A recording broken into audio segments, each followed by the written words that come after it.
Le diable est très astucieux et son truc c'est d'essayer de vous stopper, d'avoir un impact dans la vie. Donc s'il peut vous coincer, il vous arrête. Et si le diable vous décourage, là vous êtes frustré et vous vous en voulez à cause de ce qui s'est passé, vous trébuchez encore sur des choses qui sont derrière vous. C'est déjà fini. Puis-je simplement vous annoncer qu'il est temps pour vous de vous remettre de votre ex afin que Dieu puisse vous déplacer vers votre destinée. C'est un nouveau jour. Oh mon Dieu, oui, c'est un nouveau jour.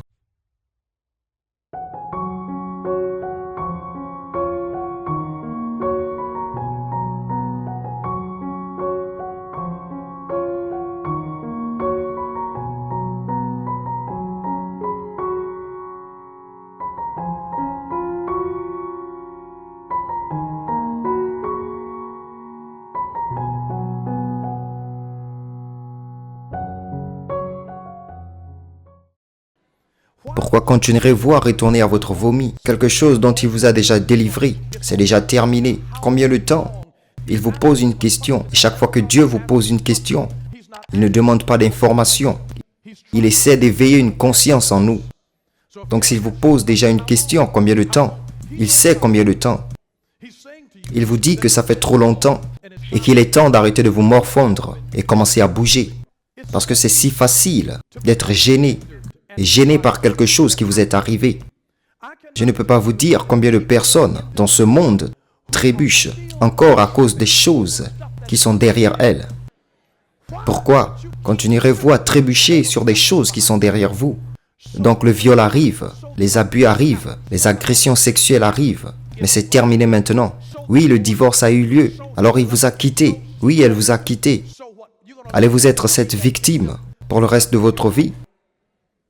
Ce que vous faites, comment vous réagissez à votre échec détermine votre avenir.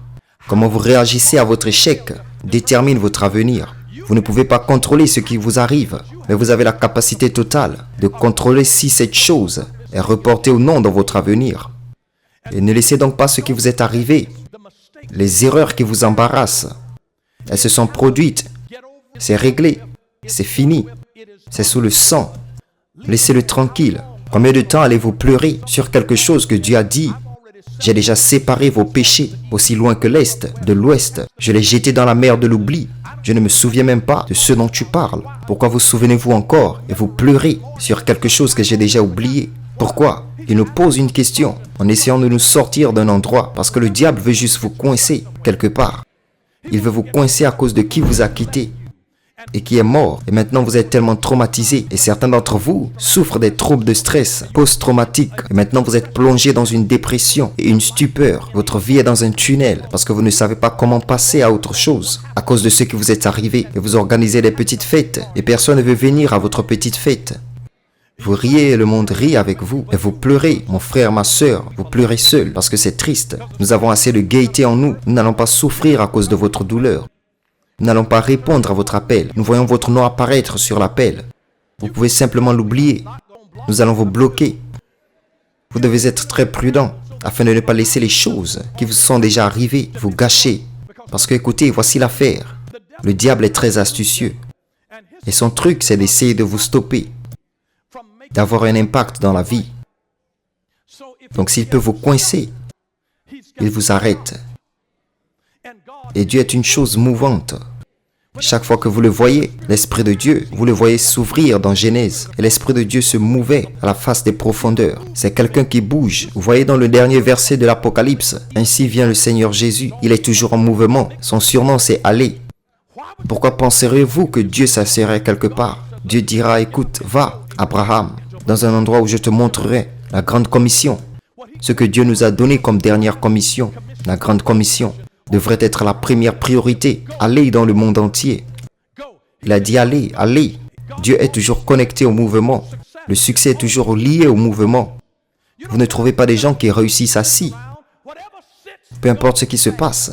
Si vous laissez votre jambe assise trop longtemps sur une chaise, vous aurez des crampes et ça va mal tourner. Si vous laissez la viande se reposer, ça va se gaspiller. Si vous laissez les fruits se reposer, ça va se gaspiller. Si vous laissez le lait se reposer, ça va se gaspiller. Si vous laissez votre esprit se reposer, ça va se gaspiller. Vous laissez votre voiture se reposer, ça va se gaspiller. Peu importe, tout ce que vous laissez se reposer se gaspillera. Et si vous ne voulez pas que quelque chose se gaspille, vous ferez mieux d'avancer. Et si le diable vous décourage, là vous êtes frustré, et vous vous en voulez à cause de ce qui s'est passé. Vous trébuchez encore sur des choses qui sont derrière vous. C'est déjà fini. Puis-je simplement vous annoncer qu'il est temps pour vous de vous remettre de votre ex afin que Dieu puisse vous déplacer vers votre destinée. C'est un nouveau jour. Oh mon Dieu, oui, c'est un nouveau jour. C'est un nouveau jour. Certains d'entre vous sont restés coincés parce que vous avez touché le sol et vous avez été sous le choc pendant une saison et vous ne savez même pas comment vous en sortir de cette chose qui vous a arrêté.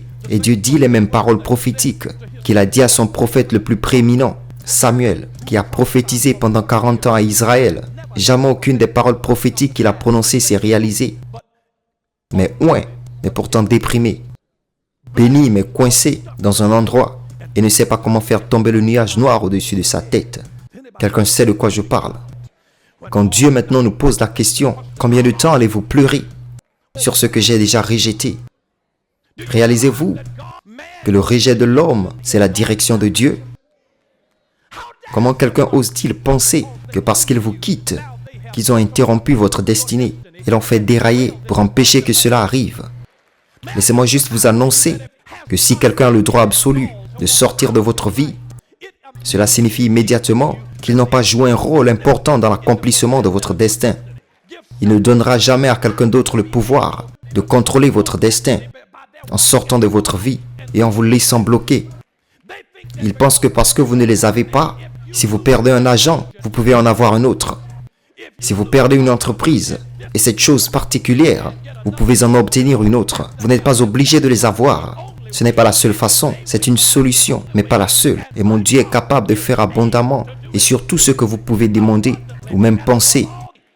Il se frayera un chemin dans le désert et les ruisseaux viendront. Dieu a une façon de faire les choses inhabituelles où il peut faire sortir une racine d'un sol sec. Oh mon Dieu, oui il le fait. Il peut faire le miraculeux. Il peut faire sortir de l'eau d'un rocher. Je vous le dis qu'il peut faire tomber la nourriture du ciel. Il a un moyen de le faire. Ne pensez jamais que Dieu n'a qu'un seul moyen de faire venir la bénédiction dans votre vie. Parce que quelqu'un vous a quitté et maintenant ils vous ont laissé, ils vous ont quitté et maintenant vous êtes dans une situation difficile à cause de qui vous a quitté et qui est mort. La question n'est pas de savoir qui est parti, mais qu'est-ce qui est resté à l'intérieur de vous. J'espère que quelqu'un entend le Saint-Esprit aujourd'hui. J'espère que c'est vraiment le cas et qui dit qu'aujourd'hui c'est pour moi. Je vais juste vous annoncer aujourd'hui qu'il est temps d'avoir des funérailles pour ce qui est en train de vous tuer. Vous devez enterrer cette chose, vous devez rentrer chez vous et écrire sur une feuille de papier tout ce qui vous a gêné, tout ce qui vous a bloqué, tout ce qui vous a déprimé. Écrivez-les et puis jetez-les. Et dites, je dis au revoir, j'organise des funérailles et je fais un service. Ne laissez pas le corps traîner, allez-y et faites-le. Enterrez cette chose, enterrez cette chose. Laissez-le tomber, je vous dis juste, parce que si vous voulez vraiment monter, le chemin pour monter, c'est d'abord aller en bas, à moins que le grain de blé tombe en terre et meure. Mais si vous le laissez partir, Dieu vous le rendra, béni et multiplié. Si vous laissez mourir le vieux roi qui a régné dans votre vie, Dieu emmènera un meilleur roi. Le deuxième prend la bénédiction, oui, il le fait. Lequel était béni? Était-ce le premier Adam ou le deuxième Adam, Jésus-Christ? Était-ce Caïn, le premier-né, ou était-ce Abel, qui était capable d'apporter la bonne offrande? Vous devez y penser, lequel vous a vraiment béni? Pourquoi pleureriez-vous encore sur Caïn à cause de son désordre, alors que vous pouvez aller de l'avant et avoir un autre enfant et donner naissance à Seth, la justice de Dieu? Était-ce le premier-né d'Abraham, Ismaël, ou était-ce son deuxième-né, Isaac? Était-ce le premier-né d'Isaac, Ésaü, ou Jacob? Je suis juste ici pour vous dire que le deuxième prend la bénédiction. Oui, il le fait. Était-ce le premier roi Saül ou était-ce le deuxième roi David qui était selon le cœur de Dieu? Je vous dis que c'était Élie le prophète ou Élisée qui a eu la double portion. Je vous dis juste qu'il nous a donné deux alliances. La première est l'ancienne alliance, l'Ancien Testament. Mais il nous a donné une seconde, le Nouveau Testament. Une meilleure alliance établie sur de meilleures promesses. Est-ce l'ancienne Jérusalem ou la nouvelle Jérusalem descendant du ciel, d'auprès de Dieu? Laquelle vous bénit vraiment lorsque vous êtes né la première fois ou la deuxième naissance, quand vous êtes né de nouveau? Oui, oui, c'est la deuxième qui prend la bénédiction. Je vous le promets, je vous le promets.